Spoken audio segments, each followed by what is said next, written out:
Official.StreetSmarks@gmail.com is how you want to contact us. Listen to us right here exclusively on YouTube, Street Smart Audio. Or fuck with us, Official.StreetSmarks on SoundCloud, Official.StreetSmarks on IG, Street Smart Fanpage on Facebook, Street_Smarks on Twitter. This is the Extreme Retro Review for ECW, December 21st, 1993. Hot Stuff Hollywood. What are your thoughts of this show? Like I said, at the end of the last show, I gave a little spoiler alert, and now we're here.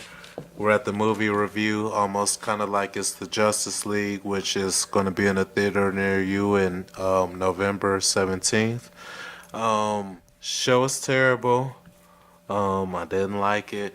It has severely fallen off since Eddie Gilbert departed from the promotion. And for those who don't know, Eddie Gilbert is Hot Stuff Eddie Gilbert, the leader and founder of Hot Stuff International, the group that I am a charter member of, along with the magnificent Don the Rock Morocco, former ECW heavyweight champion, Jimmy Superfly Snuka, also former ECW. I'm sorry, he was the first ECW heavyweight champion, also former television champion. The Dark Patriot, Freddie Gilbert, and I feel like I'm forgetting somebody. But at the end of the day, and Shane Douglas was also a member of Hot Stuff International. So anyway, I feel like the promotion has fallen off since Eddie Gilbert has left. And the show's terrible. I didn't like it, and I said it last week, and I'm saying it again this week for consistency.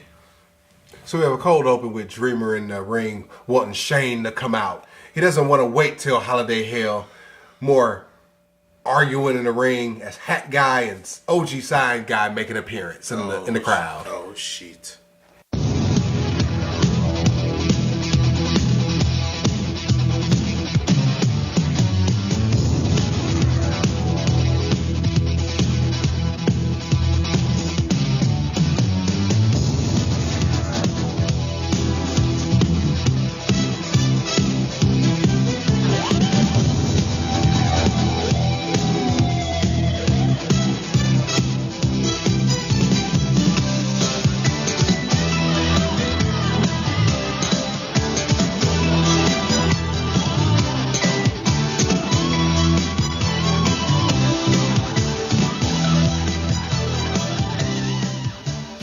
So, joined in progress, we have Shane Douglas versus Putz. The Putz. In a good match. All right, they're going back and forth, you know what I'm saying? Tommy starts out with a house of fire, you know what I'm saying, doing his thing. Shane gets a heat spot, whatever. Shane comes back. Back and forth match. Tommy with the comeback.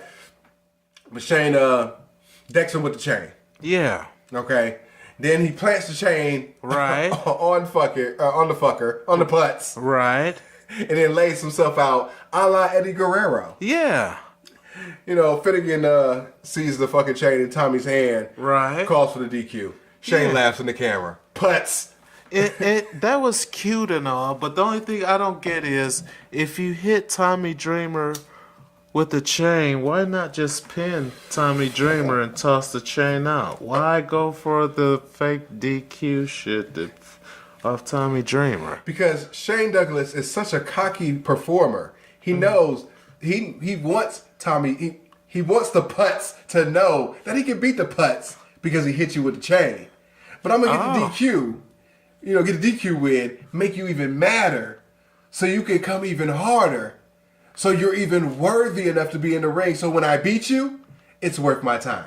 Oh, wow. That's a hell of an answer, because I didn't even know I was going to ask that question, and I know you didn't, and that is a very good answer, and that's why Shane Douglas was a member of Hot Stuff International, because he's that damn good. I gave it 2.5 stars. I really try to put the ratings out there if it's not fucking terrible, because the majority of the matches are terrible. Mm-hmm.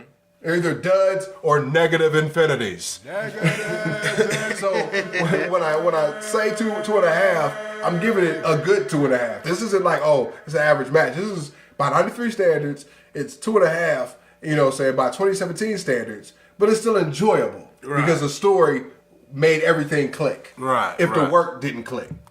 Right, yeah. And I got, you know what I'm saying, a little thrill out of it until I overanalyzed the finish and stuff. 'Cause when it first happened and stuff, you know, so I'm like, oh shit, good shit. And I was like, oh shoot, why didn't you just go for the pin in the first place? But, you know.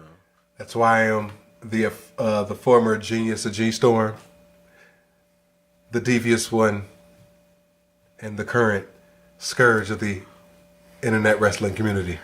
Absolutely. And the scourge of StreetSmarks audio and everyone who loves trivia.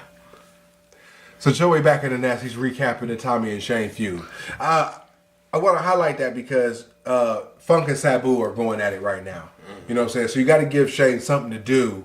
You know what I'm saying? So Shane's over. So he's trying to put Tommy over, you know what I'm saying, in the process of losing to him. Because you got to keep Shane strong. And Tommy Dreamer is more of a storyline babyface rather than a big match babyface. So he could take losses because it doesn't matter. Because the story of Tommy Dreamer is he's the plucky underdog babyface who's always going to fucking rise and come back and fight. And so, he'll get him next time. Right. So losses really don't matter for Tommy Dreamer. So in the beginning, it's like, oh, putts jobs. But it works in the end. Kind of like my Browns. Sully and Todd are in the locker room. They're recapping the lights out brawl from last week.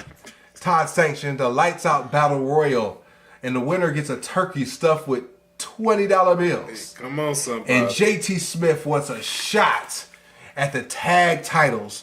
So Snuka will be teaming with JT Smith to face the Tasmaniac and Kevin Sullivan at Holiday Hell. Who cares? Anything Holiday Hell related, I don't give a shit about because I'm not going to see it. So why even tell me about it? I'll wait till y'all give me the little scrimps and scrumpets afterwards and the little replays and shit. But shout out to JT Smith, though. They kept it short and sweet. He's still eating out here, and he didn't embarrass himself. So, way to go, my mans. So we got a Funk's Grill segment. Joey has the mic in the ring. Funk grabs the mic and shoves Joey to a pop. Joey with a great sell job, too. No, he wasn't selling. He was manhandled by Terry Funk for no reason. He was out there trying to do his job, but Terry Funk, he has no respect for anyone, and he just go ahead and takes it upon himself to just disrespect and just push Joey Styles to the side like he doesn't have a job to do. And that we can't celebrate that. I said Joey's sell job is better than Seth Rollins' sell jobs in 2017. Again, because Joey wasn't selling. He was legitimately being thrown around by a man twice his size. So Funk wants Sabu.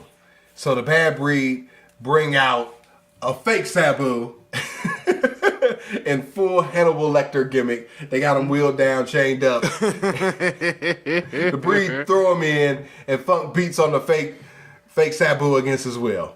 LOL. Paul Lee comes out from the back. Pause.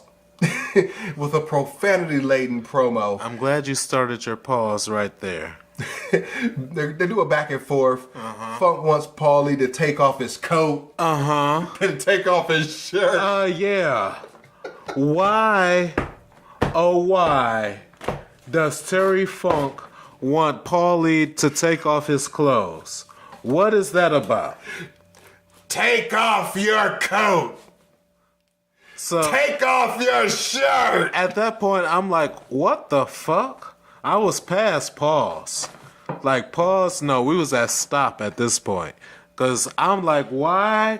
What does that have to do with anything? Why is he trying to say? And then, I'm sure you're going to cover it in a second. Because it didn't stop there. Conversely, Paul Lee takes off his coat. He does because he's ready to work. And he takes off his tie, but he stops at his shirt. Yeah, because he's like, what? He's like, wait, what the fuck? Funk gets out the ring and he starts going towards Paul, and Paul powders. Yeah, because he was about to be sexually assaulted by Terry Funk, and he fled the scene of what was about to be a man-on-man rape crime. So I don't blame Paulie right there. So Funk starts riling up the fans. Then he starts asking the fans to take off their clothes. Yeah. Yeah. So he couldn't have Paulie. He's like, so he wants everybody to you over there, take off your shirt. Who else is available? Who else will take off your shirt? You. Take off your shirt. With the moves. You over there. Oh my gosh. In the chili bowl. So take off your shirt. I thought Terry Funk was just a loser and a menace to society, but apparently he is a sexual deviant, and he will stop at no lengths to get men to undress themselves for his sexual gratification.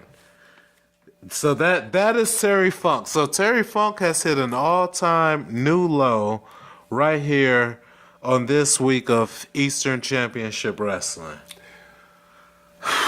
So we have a Joey lead in to a Kevin Sullivan and Tasmaniac with Woman. Hold on, time out. I am strongly, just with all the evidence mounting against Terry Funk, I am strongly considering a ECW boycott until Terry Funk is no longer with the promotion, because I can't work like this. How many times do I have to come in here week after week and review the shows of this lunatic? This frickin'... At first he was just a loser. Okay, it's a lot of losers out here in life. He was a piece of crap. All right? He was a menace to society. Now he is a sexual deviant. He's a sexual assault. He's a predator. I was about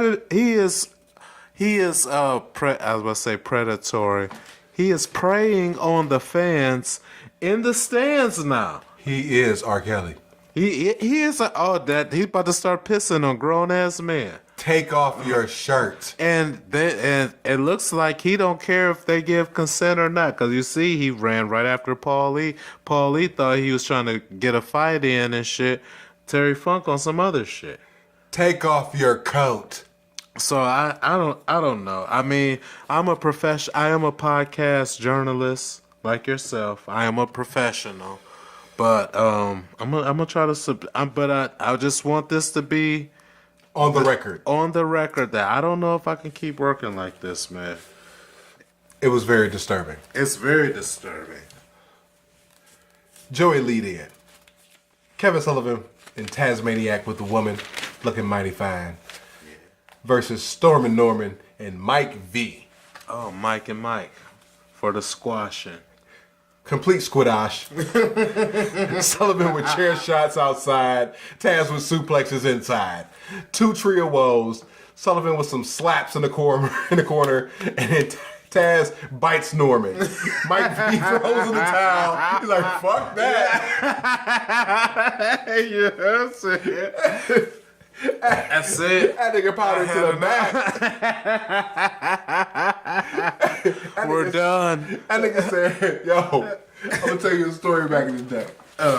So, my best friend, me and my best friend in the dorms, we playing Madden, right? So we used to joke on niggas, you know, the Madden rule, because I talked to you about the game today. Right. I said, yo, if you get beat with the Madden rule, you come over here, we can do this recording. Right.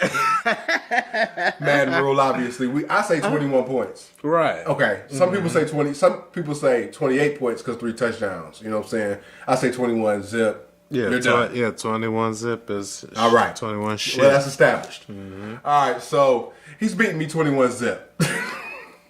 Ooh. So we used to have a joke. We would say, yo, you know, on the PS2, you know what I'm saying, the button would be green. You know, so you had to hold it, it'll turn red. So we'd be like, yo, all you got to do, press that button, bring the red, baby. Bring the red. Then we start joking like, yo, all you got to do is press start, You press up one time, it goes directly to the bottom of the menu. It says quit. Confirm X.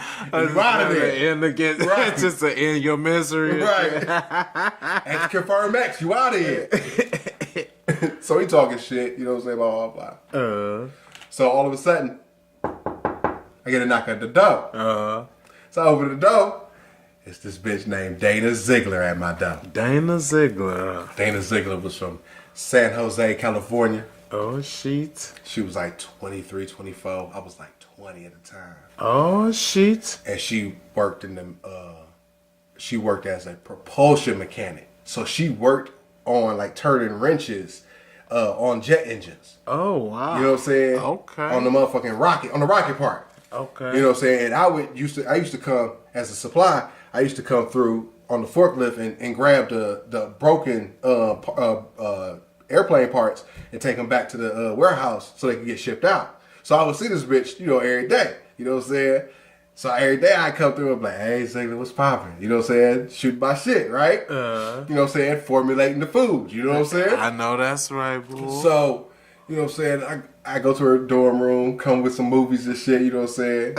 She chill out. And I figured out I like bitches who do mechanical work. You know what I'm saying? Like, that's what you're into. Like the missus. Like, I don't put together nothing in the house. You know what I'm saying? I don't mow the lawn. I don't do none of that shit. Oh, shit. You know what I'm saying? I make the missus do it. That shit sexy as fuck. Oh, shit. You know what I'm saying? She turning the wrenches and shit. I'm like, this, shit out you, man. Shit out you. You know what I'm saying? So anyway, so I figured this shit out with Dana Ziegler. For all So the anyway. feminists, send your mail to the food jet.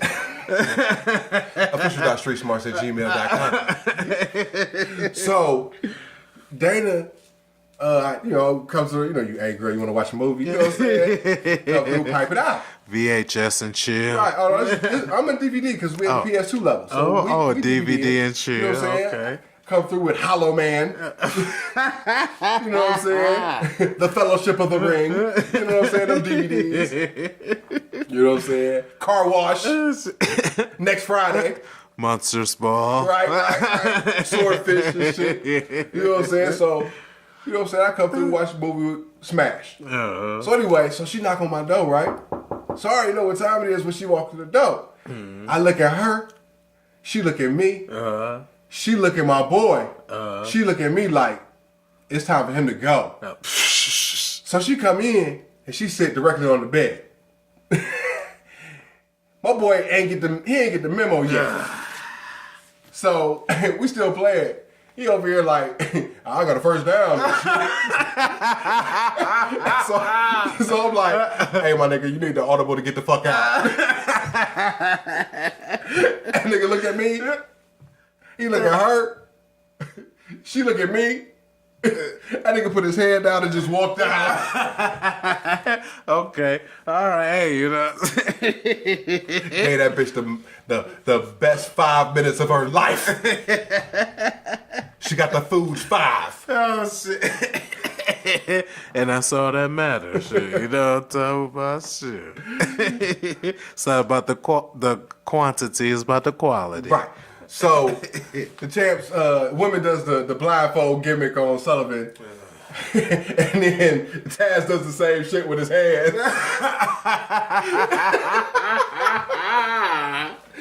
Nancy over there looking at him like, stop that. Sullivan over there busting the nut shit. Taz over there fake busting the nut.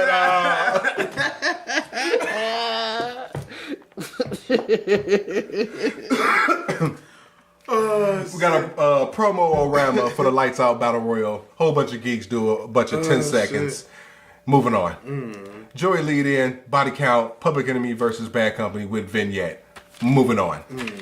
Paul Lee with a Silent Night promo. He does a promo to Silent Night, the song, spliced in with Funk and Sabu shit, highlighting their Holiday Hell match. Who cares? Moving on. 6-man tag main event. JT Smith, Sandman and Wildman Sal versus Funk and the Bad Breed. Yeah. Might be good. Wild start. Funk and Smith outside. Lights out again. Everyone feels the ring. Lumberjack Hughes, what the fuck? Yep. Now the winner of the Battle Royal is getting a turkey stuffed with $100 bills instead of $20 bills. Rebel and Sal square off with chairs. Lights out again. Yep. Flunk in the ring with the ropes like a doofus. They set up a table in the corner. Smith gets rammed into the corner. Triple team Smith. They all powder. Rebel gets into the ring. Sal just starts throwing chairs in the ring. Jason's on the house mic, says, "How do you like my suit?" Joey runs down the holiday hell card, and we out. Overall, Shane and Dreamer could not save this fucking show. Thumbs down. All the way down. This shit was awful. Shane and Dreamer, and neither could Jason out of nowhere and all that bullshit asking the crowd, "How do you like my suit?" None of that could save this horrible show. And so, mercifully and thankfully, I haven't seen the what's coming up after this. So, Next week, we close 1993. whew, Is it crazy? man, already, huh? Right? Damn. We started in May. Now it's fucking October. And it seemed appropriate, I think, but sometime between now and we close out 1993, we're going to get our 50th subscriber. Yeah, probably so. But next week we'll be doing the 1228 show to round out 93, and also we'll be reviewing the 1993 timeline courtesy of Kayfabe Commentaries with Ty Gordon. And we will be finishing 1993 by doing the inaugural Jay Sully Awards. Oh, yeah. So stay tuned for that. Until then, life is a work. Make sure you get paid for it. We out. Peace. Peace.